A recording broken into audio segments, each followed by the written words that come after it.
Alrighty guys, so now we're going to look at the front pushing progression tree on the SkillSwirl. I've got my trusty laser, so I can literally show you this all now.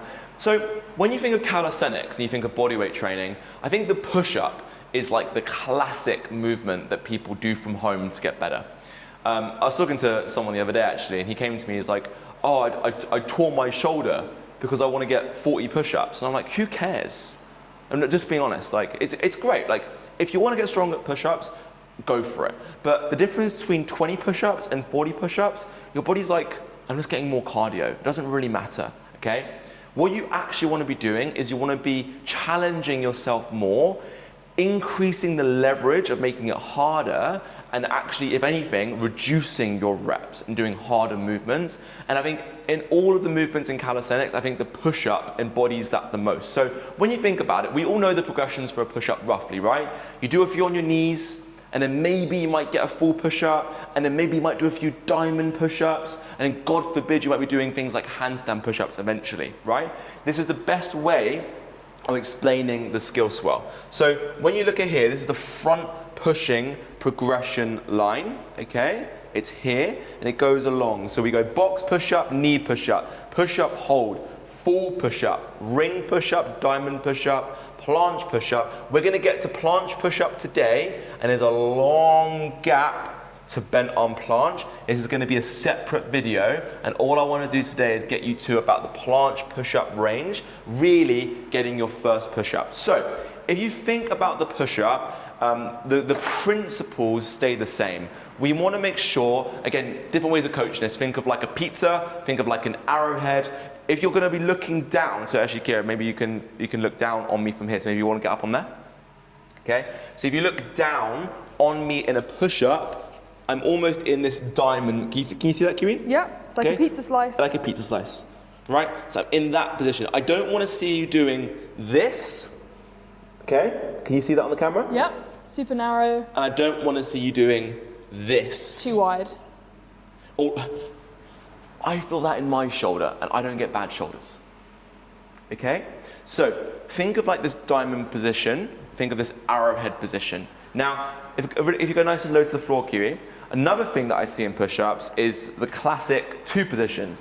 Either your ass is too high or you're humping the floor. No other way of saying it, okay? So it's like this,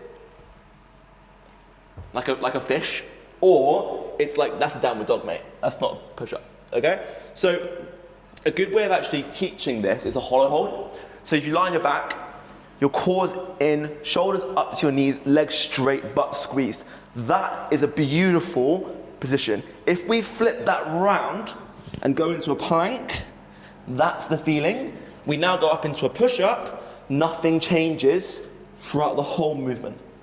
Okay, nothing. This is all squeezed, it's engaged. Core's engaged, butt squeezed, knees squeezed, and we're holding from there. Let's go through some progressions real quick. So the first one I like to do, called the box push-up, a box push-up. Hands on the box. The higher up the box is, the easier it is. So if you want to bring it up to here, makes it a little bit easier. It's all about this angle. Again, I don't want to see butt out. Cue good positioning. Core engaged, legs squeezed, hips engaged. Come down all the way. Try it back up. If that's too easy, bring it down to here. Same thing. Okay? You should be able to do a progression that you can do for about 5 reps. Eventually, once you hit 5 reps and you can do those easy, let's move down to the floor. So then we're gonna work on knee push-ups? Yeah, knee push-ups. So, on your knees, again, I see this a lot. The reason why you're doing that is because you're pushing the weight back onto your knees and your legs. You wanna get the weight onto your hands, and you want to feel it in your hands. Knees engaged, hips engaged, we come down. Notice how my nose isn't in between my hands. A really good cue I heard from one of our coaches the other day is you want to be able to see your hands. Yeah, I can see my hands. Here, I can't see my hands. Where are they? Okay, so think about that, or think about a little triangle. You want to be going forwards, okay? So from here, going forwards. And then from there, if you want to work towards your full push-up, maybe you can do your push-up and you're doing maybe this. What I want you to do is go into a full push-up, go as low as you can, try and come back up, and if you can't, then drop to your knees. Let me show you what that looks like. Here, come down, squeeze. Oh, I can't do it. Knees back up. Do it again, okay? We come down, we hold. Eventually, you'll then be able to get nice full push-ups. 3 to 5 reps for full push-ups, then we can start working on other variations. We can start working on diamond push-ups. We can work on closed push-ups. We can work on ring push-ups. We can work on planche push-ups. Planche push-ups, really simply, rather than having your hands like this, thumbs forward, and it's all about getting a lean as you come down. It's getting as far forward as you can. So really, short video. Push-ups are simple, right? It's just making sure you dial in the right form, get it right early, don't progress too fast, leave your ego at the door, and just break it down bit by bit. In my opinion, going from 10 to 50 push-ups doesn't mean anything. It's like going from squatting the barbell to squatting it 100 times, okay? Add some weight, make it harder, go down to 5 reps, increase the intensity because that's how your shoulder's gonna respond, and that's how you're not gonna be tearing your rotator cuff.